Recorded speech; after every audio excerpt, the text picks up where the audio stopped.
Okay, moving on in the chapter, we're looking at section 3.4 now on intermolecular forces.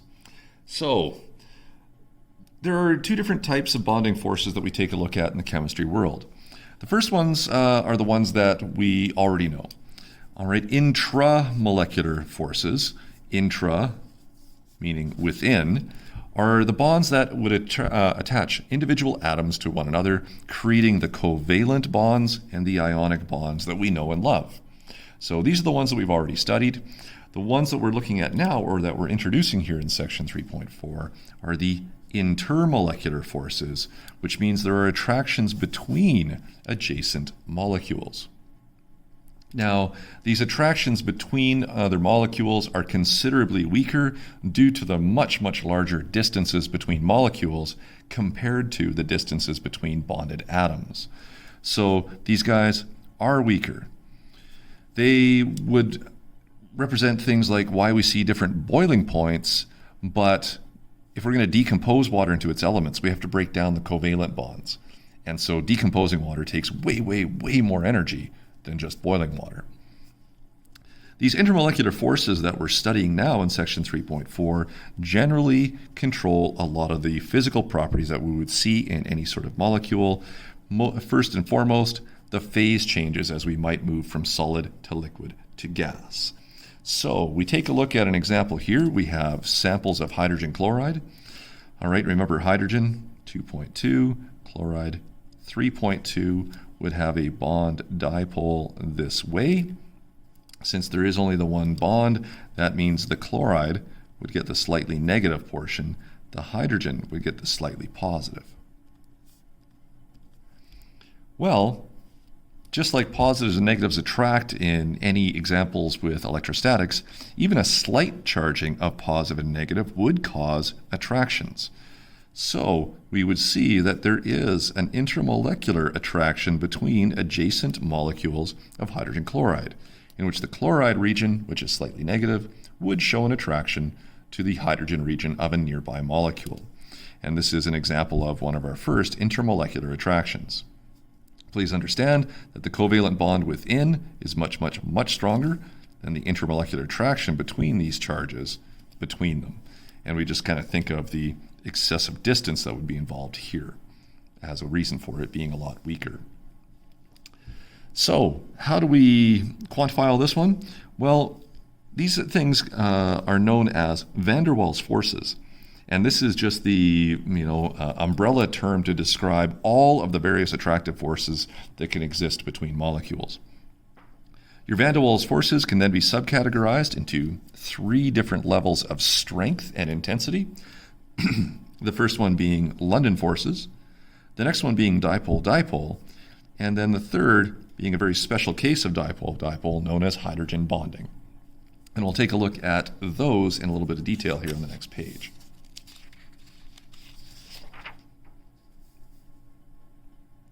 So the first one is London forces. And London forces are the forces acting between the nuclei of one molecule and the electrons of any other nearby molecule, due to what's known as a momentary dipole. Momentary dipoles are fleeting, rather instantaneous, kind of created and then lost regions of charge separation. These momentary dipoles, when they do appear though, would cause adjacent molecules to feel a form of attraction. This becomes more significant in molecules that have many electrons, because the more electrons you have, the more chances you have that they might gather together in one area more frequently than things that have only few electrons. And so we have a rule: the more electrons you have, the greater the London forces you would experience. Shapes of the molecules can of course have an effect, but here's something to remember: every single molecule experiences London forces simply because every single molecule has electrons, and those electrons, as they move through the construct, can certainly gather in one area from time to time. So as we take a look at this example right here, kind of zoom in on that one if I can. There we go. All right, what is a momentary dipole? So imagine we have two hydrogens here. Both are nonpolar, as we saw in earlier examples. But as they kind of or hang out near one another, it is possible that the electrons kind of end up zipping over here for a brief moment, creating a slightly negative region on the area that is far away from the other adjacent hydrogen, and a positive region close to this hydrogen over here. Well, if things become slightly positive over here, the electrons of this molecule might feel a temporary attraction this way, and it induces a slightly negative region on this side and creates a slightly positive region over here. And now you have negative and positive next to each other, and you get a momentary attraction. All right, so when that is created, we ultimately have a momentary attraction. And of course, these things would come and go, appear, disappear, and so these would just be a couple of momentary attractions, but any brief attraction would still cause things to coalesce. All right, and so ultimately, we end up with, trying to get back to the regular screen here. There we go. All right, so ultimately we have something that can cause a coalescing or an attractive force between molecules. And so we can take a look at this one. If we take a look at the number of electrons that we have in a bunch of different molecules, methane only having 10, all right, has a boiling point of -164. Silicon tetrahydride, all right, very similar arrangement to what we see with methane, but ends up having 18 electrons. So same geometry, same kind of idea, but with a slightly heavier electron-dense substance, we see that the boiling point goes up because you would have more momentary dipoles in a sample of silicon tetrahydride versus methane. And of course, germanium tetrahydride, 36, we see that boiling point go up again. Tin 4 hydride, all right, this one kind of a weird little exception, all right, but with 54, we see the boiling point going up and up and up. And so we see evidence that the greater number of electrons you have turns out to be an increase in boiling point, and we see London's theories being supported that way. The other type is known as dipole dipole, and this is the attraction between permanently polar molecules, so they actually have that fixed polarity, and they do have that polar arrangement. So these guys aren't momentary, they have the positive and negative regions, and so there is an attraction always for those ones as well. All right, this is much stronger than London forces because the dipoles retain and therefore the attractions remain, and the strength is determined on how polar we are. Something with a difference of, let's say, only 0.5 would cause a small attraction.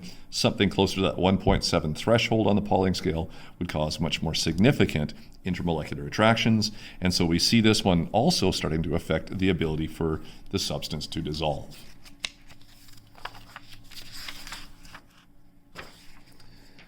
So we can sometimes compare these things. What if two molecules had the similar number of electrons? These guys are known as isoelectric molecules.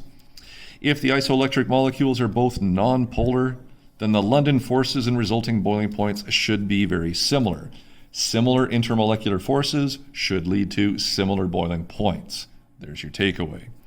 If, however, you have things with an equivalent number of electrons, but one is polar and one nonpolar, then the polar one should have the higher boiling point due to that extra and additional dipole-dipole force than it has. All right, if we were to take a look at methane, methane here has 8 electrons. If we take a look at ethane, it has, what do we have here? 14 electrons. All right, we should see that if we take a look at samples of these two things, both turn out to be nonpolar if we were to do the geometry of them. Here's your methane. And then here's your ethane.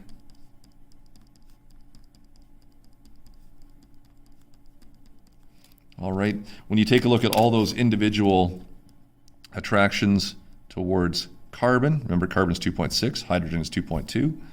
We should have every one of these shared pairs of electrons between hydrogen and carbon pointing towards the carbon.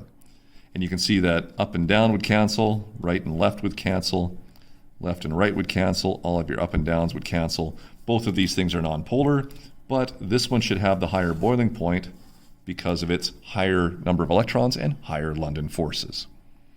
Okay, second one, if we take a look at ethane, all right, ethane, again, we said had 14 electrons. Methanol, 6, 10, 14 electrons. These guys are isoelectric. They have similar numbers of electrons, so they should have similar boiling points if they have the same type of intermolecular forces. If we take a look at ethane again, and we take a look at ethanol,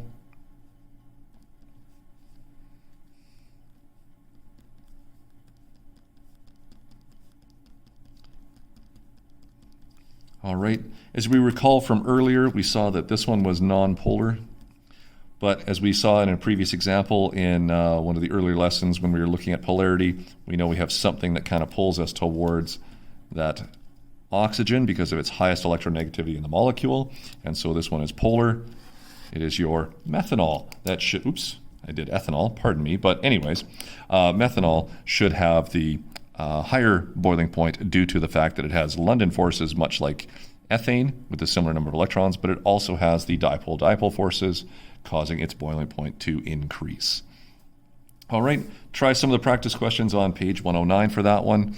And if you wish, you can take a look at lab exercise 3A. Again, it is not being assigned. We don't get into our labs until we get to about chapter 4. Okay, there you go. That is taking a look at intermolecular forces.